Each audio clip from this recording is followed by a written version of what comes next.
and welcome once again to Esoteric Guardian. Today, we will delve into the outer gods, the most enigmatic and terrifying entities within Lovecraft's mythos. But before we immerse ourselves in these cosmic horrors, there is something we must address. If you have the impression that this channel focuses solely on traditional esotericism, this video might surprise you, or perhaps even change your mind. Because today, we won't be discussing traditional grimoires, documented ancient rituals, or secret societies with centuries of history. Instead, we will explore something many consider pure fiction: Lovecraft's myths. But here lies the key question: what if they weren't just fiction? What if Lovecraft's stories were a disguised way of revealing truths that have been hidden for centuries? History has shown us time and again that the most dangerous knowledge has been passed down through stories, symbols, and metaphors. From mythology to alchemy, humanity has encoded its deepest truths into seemingly innocent tales. And when we examine the writings of Aleister Crowley alongside those of Lovecraft, we find connections that shouldn't exist. Crowley spoke of extra-dimensional entities, gateways to the unknown, and cosmic forces that govern our reality from inaccessible planes. Lovecraft, in his fiction, described the same thing: beings lying in the void, waiting for the moment to influence our world. Is this mere coincidence? Or did Lovecraft, through his nightmares, access forbidden knowledge and disguise it as literature to avoid the fate of those who spoke too much?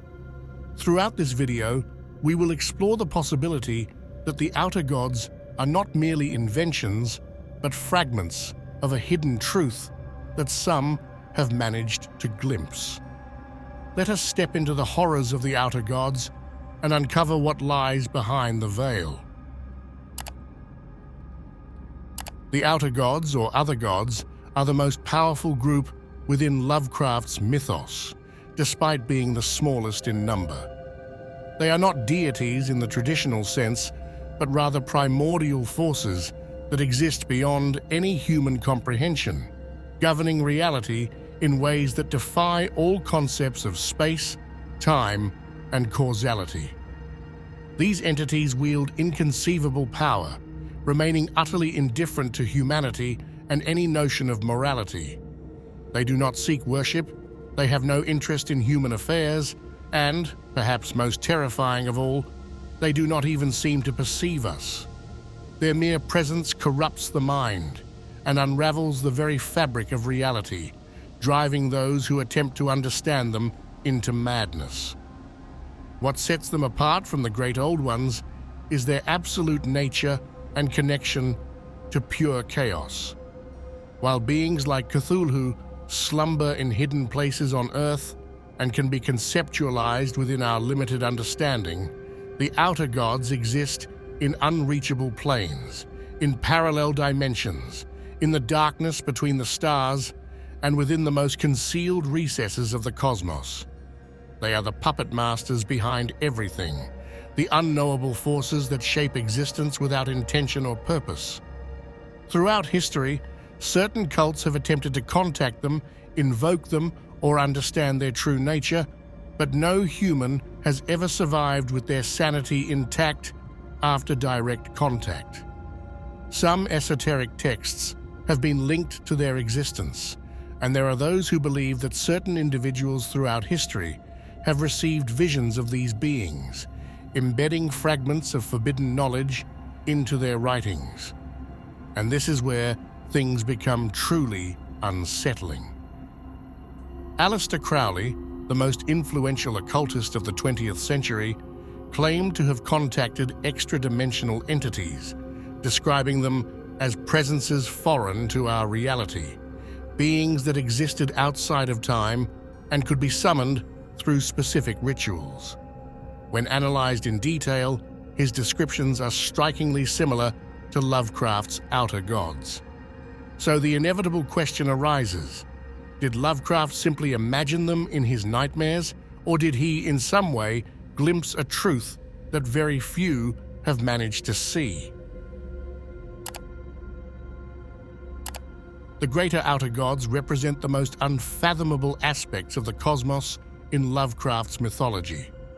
They are not simply beings of immense power, but manifestations of primordial cosmic concepts, existing beyond time and space, far beyond human comprehension. They are omnipresent and immutable entities, meaning they cannot be destroyed or fully confined, as their essence transcends any physical form or material limitation. Unlike the Great Old Ones, who at some point interacted with Earth and could be temporarily sealed or pacified, the greater outer gods are absolute. Their mere existence is a constant within the universe, and those who have attempted to understand them have been reduced to madness or an existence worse than death. At the pinnacle of the outer gods hierarchy sits Azathoth, the nuclear chaos, about whom we have a dedicated video on the channel. He is the source of all existence, but also its doom. Lovecraft describes him as a blind, idiot god, an infinite explosion of raw energy and chaos that lacks any consciousness or awareness of what it has created. Azathoth is the personification of absolute chaos, the engine of reality itself, though not by intention. It is said that the universe exists because Azathoth dreams it, and that the day he awakens, everything we know will be instantly erased.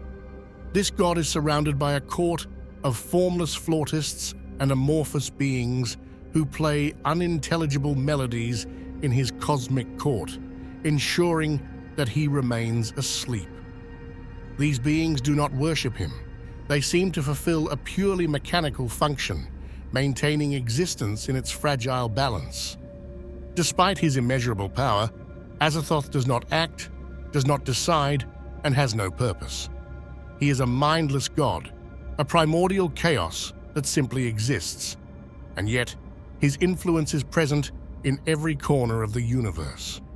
If Azathoth is the source of cosmic chaos, Yog-Sothoth is absolute knowledge. He is said to be all in one and one in all, for he does not merely exist at every point in space and time. He is space and time itself.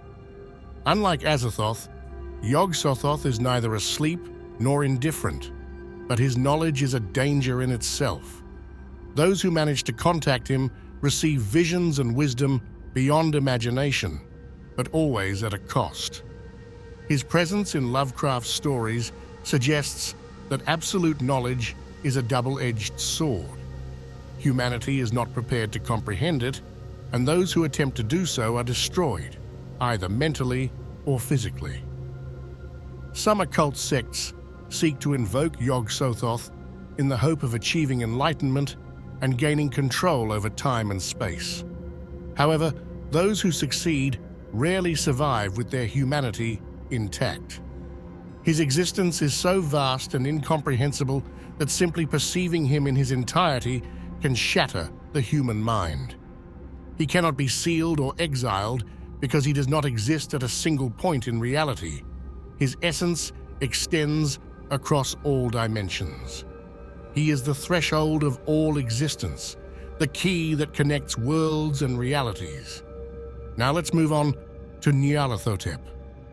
Unlike the other greater outer gods, Nyarlathotep is active, cunning, and, most disturbingly, aware.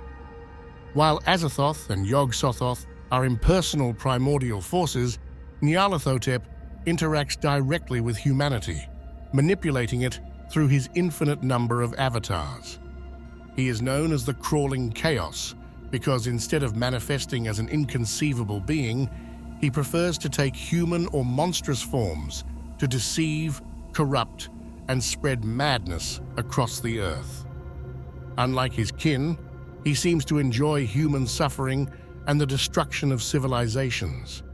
His nature makes him comparable to trickster gods in many mythologies, but with a darker purpose: to lead humanity into despair and absolute insanity. He has been depicted as a dark pharaoh, a grinning wanderer, a shapeless shadow, and countless other forms. Each of his avatars serves a different function, but all are connected to Nyarlathotep's will, acting as the intermediary between the greater outer gods and the mortal universe. While other gods like Azathoth are chaotic by nature, Nyarlathotep is chaos with intent. He is a deceiver, a destroyer of realities, and the worst part is, he does it by choice. Then we have Shub-Niggurath, or as she is better known, the black goat of the woods with 1,000 young. Unlike other gods who embody abstract cosmic forces, this terrifying entity is associated with fertility and the creation of monstrous beings. Her name is spoken in dark rituals, and she is worshipped by cults seeking her blessing to spawn new forms of life, though such life is always aberrant and horrific. She is described as an amorphous mass of writhing flesh, from which grotesque creatures constantly emerge, only to be reabsorbed into her body or set free to spread terror. While Nyarlathotep manipulates and destroys, and Yog-Sothoth represents forbidden knowledge, Shub-Niggurath embodies the corruption of life itself. Her endless fecundity is the antithesis of harmonious creation. She is uncontrolled proliferation, the unholy expansion of the unspeakable. The lesser outer gods are fragments of cosmic chaos, servants, manifestations, or extensions of entities far greater than themselves. While their power remains inconceivable to the human mind, many of them have limitations that make them more vulnerable to being confined or sealed under certain circumstances. But this should not be mistaken for weakness.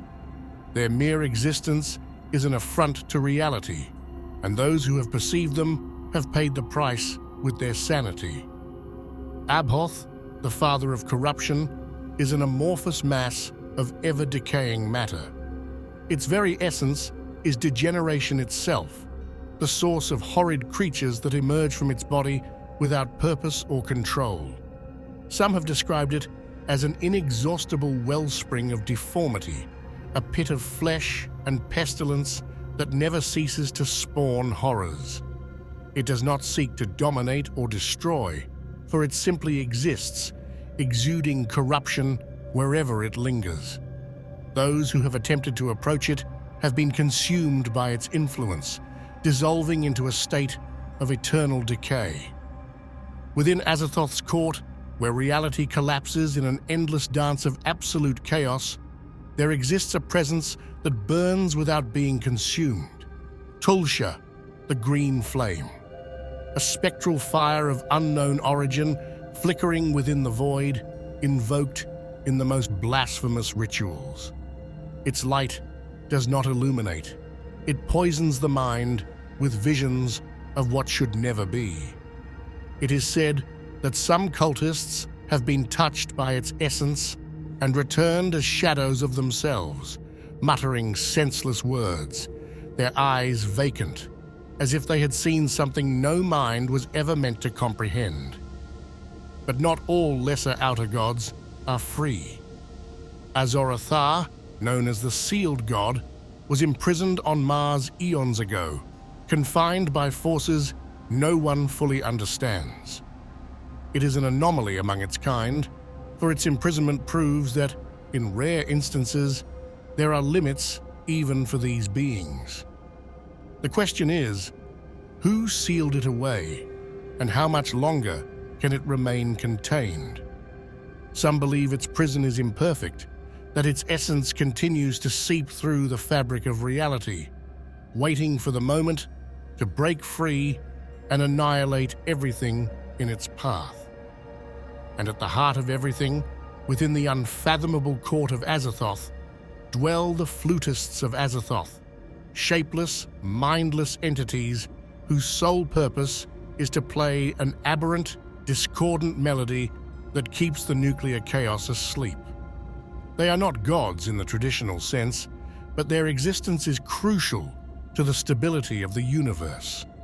Their notes are dissonant, impossible for the human mind to process, a cacophony that in some inexplicable way ensures that the most terrifying entity of all remains in its eternal slumber. But there is one question that few dare to ask. What would happen if the music stopped? These lesser outer gods are no less terrifying simply because their power is inferior to beings like Azathoth or Yog-Sothoth. They are evidence that chaos is not a distant concept, but something that extends everywhere, even in smaller, closer, and more insidious forms. They may be sealed, confined, hidden in the darkest corners of the cosmos, but they still exist. And one day, they will manifest once again. There are several unsettling theories that suggest the outer gods might be more than just fiction. While conventional thought dismisses them as mere creations of H.P. Lovecraft's imagination, there are peculiar coincidences, historical connections, and even modern scientific theories that make one wonder if there is more to these entities than we are led to believe. One of the most compelling arguments comes from the eerie similarities between Lovecraft's work and the writings of occultist Aleister Crowley. Lovecraft always claimed his stories were inspired by recurring nightmares, yet his descriptions of extra-dimensional beings that exist beyond space and time closely resemble those found in Crowley's occult rituals. In particular, Crowley's 1919 drawing of Elam, an entity he allegedly communicated with during one of his workings, bears a striking resemblance to some depictions of Nyarlathotep's avatars. Crowley wrote about beings that whispered forbidden knowledge, manipulated perception, and operated outside human comprehension. Ideas that Lovecraft echoed in his stories. Could Lovecraft have unknowingly tapped into something real through his subconscious? Another theory suggests that the outer gods could be a fictionalized interpretation of astronomical and quantum phenomena that science is only beginning to understand. Lovecraft had no formal education in advanced physics, yet his vision of cosmic entities existing outside our dimensions is eerily similar to modern hypotheses in string theory and higher dimensional space. The idea that invisible forces from alternate dimensions could interact with our universe without our direct awareness is a legitimate concept in theoretical physics. Is it possible that Lovecraft, through his dreams or an unknown influence, glimpsed fragments of a deeper reality that science has yet to fully uncover? The connection between the outer gods and ancient mythologies is another point of interest. Throughout history, various cultures have described primordial beings that exist outside of time, showing no concern for humanity and whose presence drives mortals to madness. In Sumerian mythology, Anu and the chaotic pre-creation forces bear similarities to Azathoth, the nuclear chaos at the heart of existence. In Hindu traditions, the goddess Kali, who devours time and obliterates realities, has parallels with Nyarlathotep in his destructive form. Even in Gnostic texts, the demiurge is portrayed as a blind and idiotic entity that unknowingly creates the universe, a concept that strongly echoes Azathoth.